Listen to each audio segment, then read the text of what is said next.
সকলকে নমস্কার। আমি একজন ভারতীয় নাগরিক, ভারতবাসী। ভারতবর্ষ আমার দেশ। এই যে আজ টিভি খুললে বা সোশ্যাল মিডিয়াতে সর্বত্র এসআইআর নিয়ে যে দ্বন্দ্ব, সেগুলো শুনতে পাচ্ছি, দেখতে পাচ্ছি।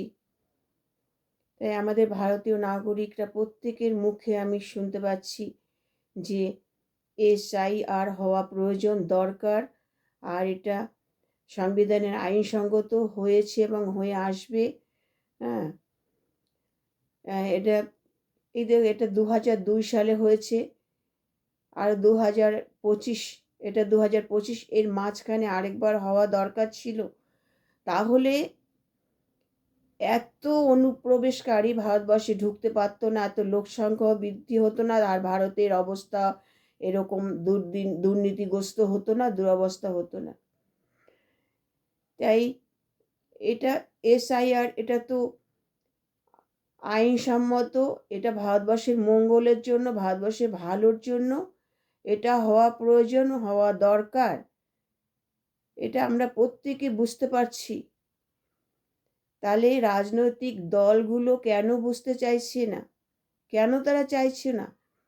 আজকে ভারতবর্ষের অবস্থা দেখুন, নাই কাজ, নাই চাকরি, শিক্ষার হাল খুব খারাপ। এরপরেও তারা কি করে চাইছে যে এসআরআই মানে হোক, বন্ধ হোক। এসআইআর হলে কিছু লোক তো অন্তত, অবৈধ লোক মানুষ তো কমবে।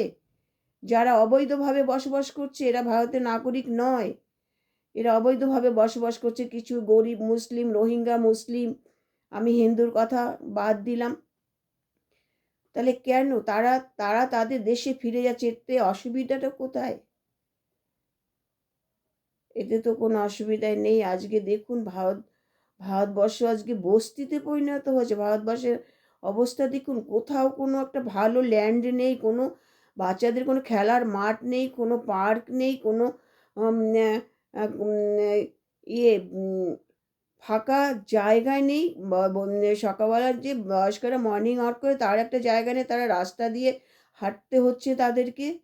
তারপরে আজকে তার চাষযোগ্য জমিগুলো ব্যবহার করে বসতি গড়ে উঠছে। আপনারা দেখুন যে কি পরিমাণ ভারতবর্ষের ক্ষতি ক্ষতি হচ্ছে, এটা দেখুন। আজ আজ আজ কেন তারা আতঙ্ক কেন তারা ভয় পাচ্ছে? কেন বা এই যে আত্মহত্যা, আত্মঘাতী, আমি তো এর কারণই বুঝতে পারছি না। তারাই সত্যিকারে যদি ভারতের নাগরিক হয় তাহলে ভয় পাবে কেন? তাদের 2000 সালে নাম না থাকলেও, বা থাকলে ঠাকুরদা বা ঠাকুরমা বা বাবা যে কোনো একজনের নাম থাকলে হবে, এটা তো সরকার বলছে। তারপরেও 2002 সালে নাম না থাকলে তাদের 2-3 বার সুযোগ দেওয়া হবে, এটাও তো বলছে। একটা দুটো প্রমাণ দিলেই তারা ভারতের নাগরিকত্ব লাভ করতে পারবে, ভোটার কার্ড পাবে, তারা ফর্ম পাবে। এটা কেন তারা বুঝতে চাইছে না?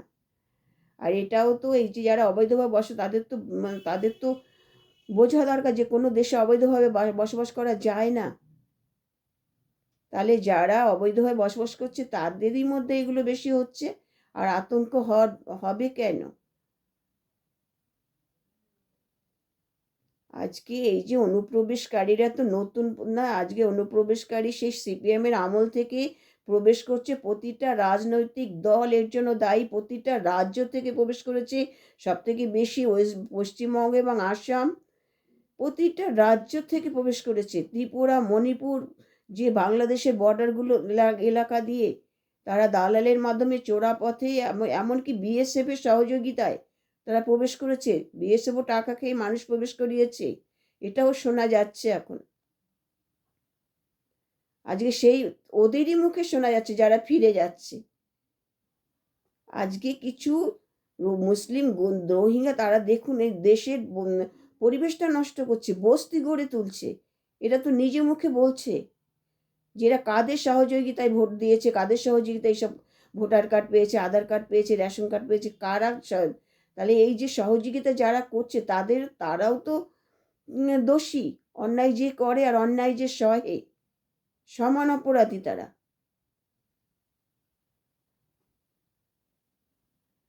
তারা শুধু একমাত্র ভোটের জন্য এইগুলো করছে। তারা ভারতবর্ষের কথা চিন্তা করছে না, ভারতের উন্নতির কথা চিন্তা করছে না, ভারতের মঙ্গলের কথা চিন্তা করছে না, ভারতবাসীর কথা তারা একবারও ভাবছে না। আজকে চাকরির জন্য ভারতের নাগরিক, ভারতের ছাত্ররা কি করছে? অনশনে বসছে, চাকরি পেয়েও তারা পাচ্ছে না। চাকরি নিয়েও কি দুর্নীতি চলছে, শিক্ষা নিয়ে দুর্নীতি, সব কিছু নিয়ে দুর্নীতি চলছে। কত কত মানুষ আজকে, কত ছাত্রছাত্রীরা আত্মঘাতী হয়েছে, হার্ট ফেল করে মারা গেছে এই অনশনে বসে। সেগুলো কি এই রাজনীতির মনে নেই, নেতা মন্ত্রীদের মনে নেই? আজকে সঠিক এসআইআর সঠিকভাবে হচ্ছে বলে আজকে লোকের এই আতঙ্ক, এইটাই। তাহলে তো বোঝায় তারা তারা তা অবৈধভাবে নিশ্চয়ই বসবাস করছে। হিন্দুদের জায়গা দিতে হবে, ঠিক আছে। আজকে যারা 25-30 বছর বসবাস করছে তাদের তাদের তাদের তো সরকার সুযোগ দিচ্ছে, তাদের তো দেবে, তাদের তো ভোটার কার্ড হবেই হবে তাদের। আজকে ভারতবর্ষ ধর্মনিরপেক্ষ দেশ বলছে নেতারা, ঠিক আছে। সমস্ত দেশের মানুষের নাকি বসবাসের অধিকার আছে। হ্যাঁ, অধিকার আছে, বাস করছে ভারতবর্ষে, তাদের জন্মগতভাবে অধিকার আছে। এখানে হিন্দু, মুসলিম, খ্রিস্টান, বৌদ্ধ সব ধর্মের লোক বসবাস করছে।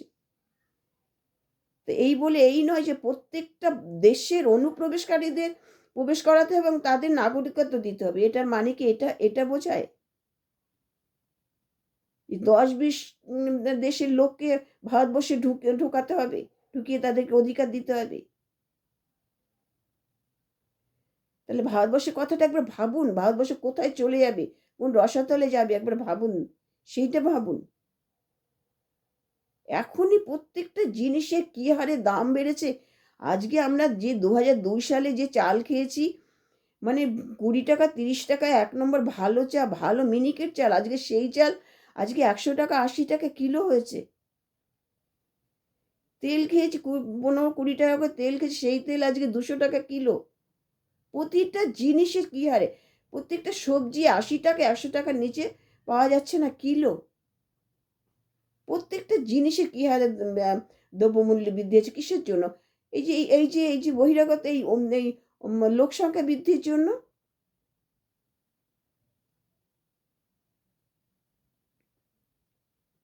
এর প্রতিটা রাজ্যের বর্ডারে কারাগার অবশ্যই প্রয়োজন। প্রত্যেকটা রাজনৈতিক দলের সুবিধা মতন প্রবেশ করিয়েছে, হ্যাঁ করিয়েছে তো। প্রতিটা রাজনৈতিক দল প্রতিটা রাজ্য থেকে প্রবেশ করেছে তাদের সুবিধা মতন, তারা ভোটের জন্য প্রবেশ করিয়েছে। শুধু তৃণমূল নয়, শুধু নয়, সিপিএম প্রবেশ করিয়েছে আমলে, তৃণমূলের আমলে বিজেপি, সমস্ত দল প্রবেশ করিয়েছে তাদের সুবিধা মতন। আজ যদি 10 বছর অন্তর অন্তর এসআইআর হতো তাহলে এত অনুপ্রবেশকারী ঢুকতে পারতো না। সেটা ঠিক করে নিয়ম করে হয়নি কেন? এটাই আমাদের কথা। প্রত্যেকটা জিনিসের একটা নিয়ম আছে। এই যে এবার হঠাৎ 25 সালে এটা হচ্ছে, এর মাঝখানে তো একবার হওয়া দরকার ছিল। তাহলে তো এটা হতো না, মাঝখানে হওয়া দরকার ছিল। আর যাতে যেটা নিয়ম মাফিক সুন্দরভাবে হয়, মানুষের ক্ষতি না হয়, মানুষ দুর্দশাগ্রস্ত না হয়, বিএলওরা যাতে সঠিকভাবে করতে পারে সেরকমভাবে আইন কানুন করে দিন আপনারা। এটা তো ঠিক নেই যে তাদের উপর যে চাপ সৃষ্টি হচ্ছে, তারা আজকে আমার দুর্গতিতে পড়ছে। তারা আজকে সব দিক দিয়ে দেখে এসআইআর হওয়া প্রয়োজন এবং হতে হবে, হওয়া দরকার। আর এটা চালু যখন হয়েছে তখন হবেই। আপনারা বুঝতে পারেন, কিছু অবৈধ মানুষ হয়তো এখান থেকে বাদ যাবে, তারা চলে যাবে দেশে। আর যাচ্ছে, দেখছি তো কত স্ট্যান্ডার্ড মানুষ তারা যাচ্ছে। কারা ঢুকেছিল ভারতে আপনি বলুন তো? এদের জন্য ভারতের পুরো পরিবেশটাই তো নষ্ট হয়ে যাচ্ছিল।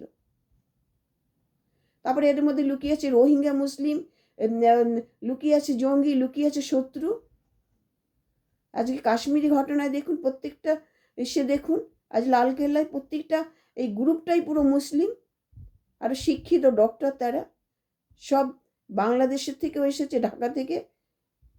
এগুলো দেখে আপনাদের তো বোঝা উচিত, আপনাদের লজ্জা হওয়া উচিত, আপনাদের মানে হওয়া উচিত। এটা দেখে সতর্ক হওয়া উচিত এখনো আপনাদের। সেখানে আপনারা শুধু ভোটের কথাটা ভাবছেন, ওই আপনাদের চেয়ারটার কথাটা ভাবছেন, ভারতবাসীর কথা ভাববেন না। আজকে তাদের ভারতবর্ষের মানুষের ভুগতে হচ্ছে, দুর্দশায় পড়তে হচ্ছে, ক্ষতিগ্রস্ত হতে হচ্ছে, বেকারত্ব বাড়ছে, চাকরি নাই, দ্রব্যমূল্য বৃদ্ধি পাচ্ছে। এগুলো ভাবুন। সিপিএমের আমল থেকে সেই দেখছি সে পুনর্বাসন, সেই বাংলাদেশি শরণার্থীদের পুনর্বাসন, সেই প্রতিটা মানে নিয়ে সরকারি জায়গা দখল করে পুনর্বাসন আর পুনর্বাসন। তারপরে আবার দেখছি সিপিএমের আমল, এই তৃণমূলের আমল থেকেও প্রত্যেকটা সরকারি জায়গা দখল করে এক কাটা হাফ কাটা করে প্লট দিয়ে দিয়ে তাদের বসিয়েছে। ঠিক আছে সেটাও, কিন্তু এটা তো বন্ধ করতে হবে। মানে ভারতের অবস্থা কোথায় গিয়ে দাঁড়াবে 20 বছর বাদে আপনারা বলুন। প্রত্যেকটা বর্ডার এই যে কড়া পদক্ষেপ চলছে, এটাই একদম স্থায়ীভাবে করা দরকার, যাতে আর কোনো না বহিরাগত প্রবেশ করতে পারে। প্রত্যেকটা রাজনৈতিক দলের সতর্ক হওয়া দরকার, তবে আমাদের ভারতবর্ষের উন্নতি হবে, মঙ্গল হবে। আর আমরা সাধারণ নাগরিক চাই SIR হোক, খুশি মনে চাই আমরা। আর আতঙ্ক ভয় কেন? তাদের যদি ওই যে বলছি না, তাদের একজনের প্রমাণ থাকলেই তো তারা ভারতের নাগরিকত্ব পাবে। এতে সরকারের কোনো দোষ নেই তো। প্রধানমন্ত্রীর কাজ প্রধানমন্ত্রী করে যাবে, সরকারি যাক সরকার করে যাবে।